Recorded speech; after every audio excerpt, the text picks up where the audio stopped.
ഇന്ന് തന്നെ ഡൗൺലോഡ് ചെയ്യൂ. കാണൂ നിങ്ങളുടെ ഫേവറേറ്റ് ഷോസ്. നിങ്ങൾ പോയതോടെ നന്ദേട്ടന്റെ ജീവിതവും രക്ഷപ്പെട്ടു. നിങ്ങൾ എല്ലാവരും കൂടി എന്റെ ചുറ്റും നിന്ന് എന്നെ കൊല്ലാൻ ശ്രമിച്ചാലും തീയിൽ ചുടാൻ ശ്രമിച്ചാലും അയാളെ ഞാൻ വെറുതെ വിടില്ല.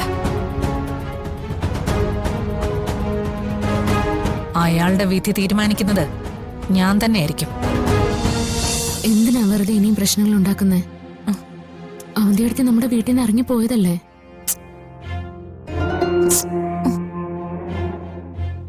ഏട്ടത്തൊന്നും മിണ്ടാതിരിക്കെ. അവരെ വിളിച്ച് 2 വർത്തമാനം പറഞ്ഞിട്ടേ ഉള്ളൂ ഇനി ബാക്കി കാര്യം, അല്ലേ? നീ വിളിക്കടി, എനിക്കും അവളോട് 2 വർത്താനം പറയണം. ആ നിങ്ങളോടത് വിട്ടേക്ക് ഞാൻ പറഞ്ഞതല്ലേ. ഇത് ഞങ്ങൾ അങ്ങനെ വിടാൻ ഉദ്ദേശിക്കുന്നില്ല. അനഘ നേരത്തെ ചോദിച്ച സംശയം ഞങ്ങളുടെ എല്ലാവരുടെയും മനസ്സിലുണ്ട്. നമ്മുടെ വീട്ടിലെല്ലാ കുഴപ്പങ്ങളും ഉണ്ടാക്കിയത് അവരാ. നീ വിളിക്കടി.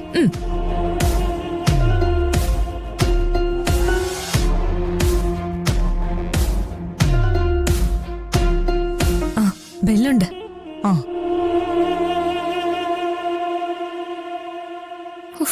ഇവരുടെ ഒരു കാര്യം, നിങ്ങളെ കൊണ്ട് ഞാൻ തോറ്റല്ലോ. മിണ്ടാതിരിക്കും.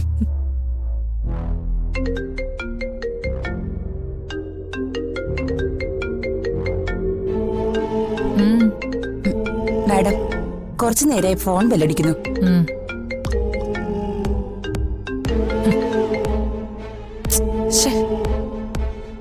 അവര് ഫോൺ കട്ട് ചെയ്തു. നീ ഇപ്പൊ അവരുടെ ശത്രുവാണല്ലോ. എടി, നീ ഒന്നുകൂടെ വിളിക്ക്. നിങ്ങൾ നിർത്ത. ഒന്നുമില്ല, ഞാൻ പറയുന്ന ഒന്ന് കേക്ക്. ആഹാ, അത്രയ്ക്ക് വാശ കൊള്ളത്തില്ലല്ലോ. എന്താ ഇപ്പൊ ചെയ്യാ?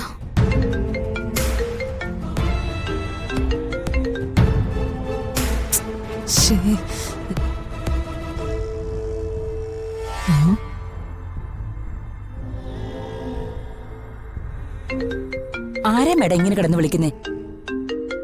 എന്നെ വിളിക്കുന്നതെല്ലാം ആരാണെന്ന് നിനക്കറിയണോ? കേറിപ്പൊടി.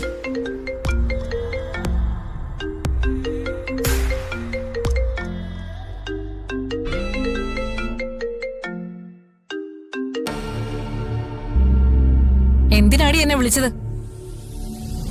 നിന്നെന്താ അവരോട് നിറക്കി വിട്ടോ? ദേ, എങ്ങോട്ടാന്ന് വെച്ചാ നീ പൊക്കോണം. എന്റെ കൺമുന്നി വന്നേക്കരുത്.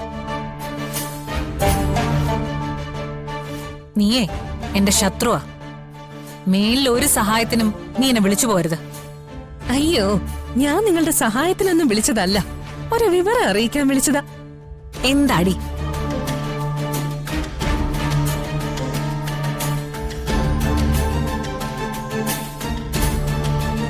ഞാനിപ്പോ ഹോസ്പിറ്റലാ.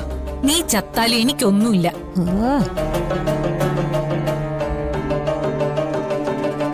അയ്യോ, എനിക്കൊന്നും പറ്റിയതല്ല. ഞങ്ങൾ എല്ലാരും കൂടി അർച്ചനയേട്ടത്തെയും കുഞ്ഞിനെയും കാണാൻ വന്നതാ. മനസ്സിലായില്ലേ? അർച്ചനയേട്ടത്തെ പ്രസവിച്ചു. പെൺകുഞ്ഞാ. അമ്മയും കുഞ്ഞും സുഖമായിട്ടിരിക്കുന്നു. അതൊന്ന് അറിയിക്കാൻ വിളിച്ചതാ.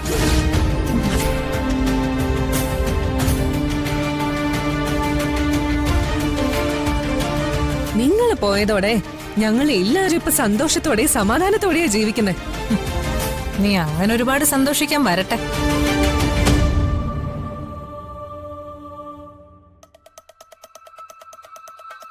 ആ കൊച്ചു ജീവിക്കോ ചാവോന്ന് ആർക്കറിയാം?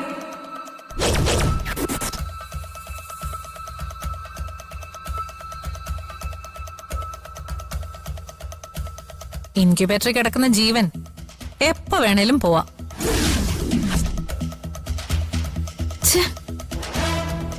ഇങ്ങെടുക്ക് എടി അവന്തികെ. എന്റെ കൈ കിട്ടിയാലേ നിന്റെ കാരണം ഞാൻ അടിച്ചു പൊളിക്കും. എന്തൊക്കെ ദ്രോഹങ്ങളാടി നീ അർച്ചനയോടും ഞങ്ങളോടൊക്കെ ചെയ്തത്.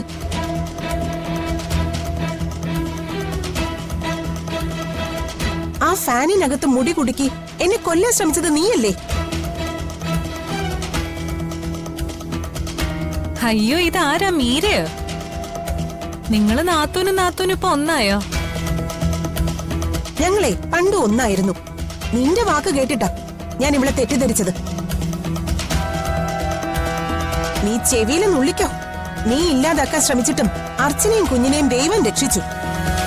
ഒരു കുഴപ്പം കൂടാതെ ദൈവം ആ കുഞ്ഞിനെ അർച്ചനയ്ക്ക് തിരിച്ചു കൊടുത്തു. ഇനി ആ കുഞ്ഞിനോടും അർച്ചനയോടും എന്തെങ്കിലും ശത്രുതയും കൊണ്ട് വന്നാ നീ എവിടെ ഉണ്ടെങ്കിലും അവിടെ വന്ന് നിന്റെ നാവ് ഞാൻ പിഴുതെടുക്കും. മീരെ, നീ എന്നെ തെറ്റിദ്ധരിച്ചിരിക്കുക. ദേ മിണ്ടിപ്പോവരുത്. നിന്റെ തനി സ്വരൂപം എനിക്ക് ബോധ്യപ്പെട്ടു. നിങ്ങൾക്ക് കാണണ്ടേ എന്റെ അച്ചുചേച്ചിയുടെ കുഞ്ഞിനെ? കാണണമെങ്കിൽ ഇങ്ങോട്ട് പോര്, ഞങ്ങൾ എല്ലാരും ഇവിടെയുണ്ട്. നിങ്ങൾ കരുതിയിരുന്നോ എന്നോട് ചെയ്ത ദ്രോഹത്തിന് എന്തെങ്കിലും ഞാൻ നിങ്ങളോട് പകരം വീട്ടും? നോക്കിക്കോ. ആ, അപ്പൊ വന്നവരും നിന്നവരും എല്ലാരും കൂടി അങ്ങ് ഒന്നിച്ചു. നിങ്ങളെല്ലാവരും ഒരുമിച്ചു, ഞാൻ ഒറ്റയ്ക്കും. ഒറ്റയ്ക്കായി പോയത് നിങ്ങളുടെ സ്വഭാവം കൊണ്ടാ.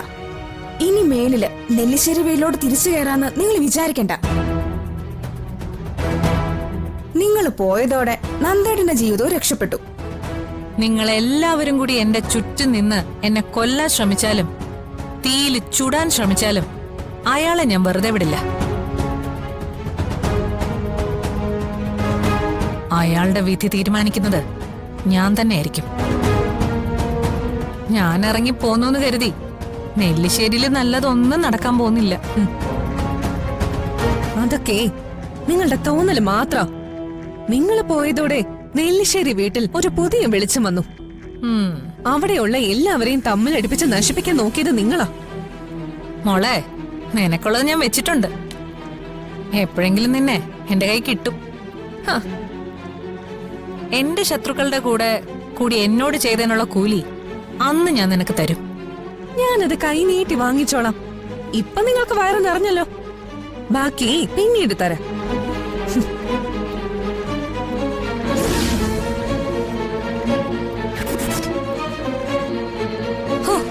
ഇപ്പോഴൊരു സന്തോഷായത്. ആ സത്യം, മനസ്സിൽ നീ എന്തോ ഒരു ഭാരം ഒഴിഞ്ഞു പോയ പോലെ. നമ്മളെല്ലാവരും കൂടി ഒരുമിച്ച് നിൽക്കുമെന്ന് അവരെന്തായാലും വിചാരിച്ചു കാണില്ല.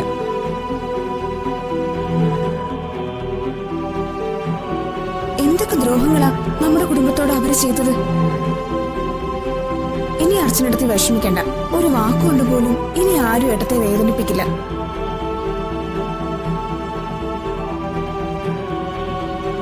ഇപ്പൊ എന്റെ മനസ്സ് നിറഞ്ഞു. എനിക്ക് വേണ്ടി ഇങ്ങനെ ഇടവും വലവും നിൽക്കാൻ നിങ്ങൾ എല്ലാവരും ഉണ്ടല്ലോ. അതിനേക്കാൾ സന്തോഷം വേറെ എന്ത് വേണം? നിങ്ങൾ എല്ലാവരും എന്റെ കൂടെപ്പിറപ്പുകളാ.